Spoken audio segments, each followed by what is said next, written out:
The following is an excerpt from this week's Eye-Opener report. The full report is now available for viewing by subscribers of BoilingFrogsPost.com. This report will be made available to the general public in 3 weeks' time.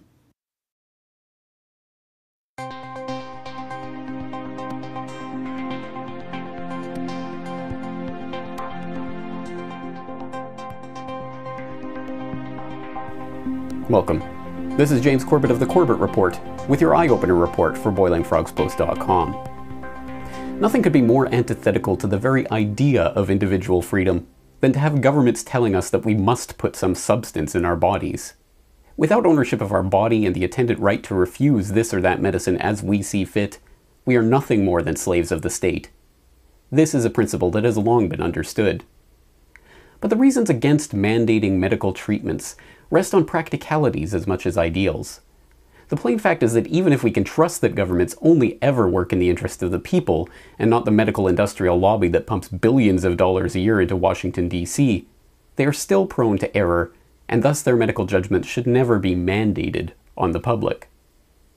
As Thomas Jefferson himself wrote in his Notes on the State of Virginia, "Was the government to prescribe to us our medicine and diet, our bodies would be in such keeping as our souls are now. Thus in France the emetic was once forbidden as a medicine, and the potato as an article of food. It is error alone which needs the support of government. Truth can stand by itself." Most of these points are intrinsically understood by the population, without need of explanation.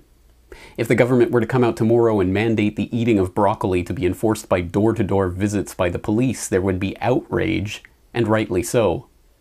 Yet somehow, when it comes to vaccinations, these types of thuggish behaviors are seen as perfectly reasonable by a sizable proportion of the general public. Get your shot or you're out of luck. That is the message one suburban Maryland county is sending to parents who have failed to get their children vaccinated for hepatitis B as well as chickenpox. More than 2,000 school-aged children have not received mandatory vaccines, and now the county is going to fine their parents, even threatening jail time if they don't comply. Hello, how are you, ma'am? My name's Heyman Matlock with the Thomas Unified School District. It's not easy going door to door, making sure students are vaccinated. Your daughter is on independent study. Yes. Kayla, has she been verified with her Tdap? No. Okay. We were coming today to give her a Tdap if she hasn't had it done yet. Get the off my house.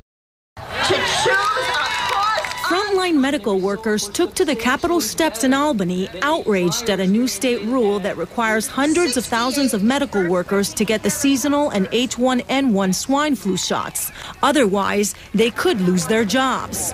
Why am I, as a healthcare giver, being denied the very choice we give our patients? This is what the statute authorizes. It also authorizes the statute also authorizes the police to remove children from adults, vaccinate them against the will of the child and the will of the parents. You've been watching an excerpt of this week's Eye-Opener report. To continue watching the report, please log into BoilingFrogsPost.com.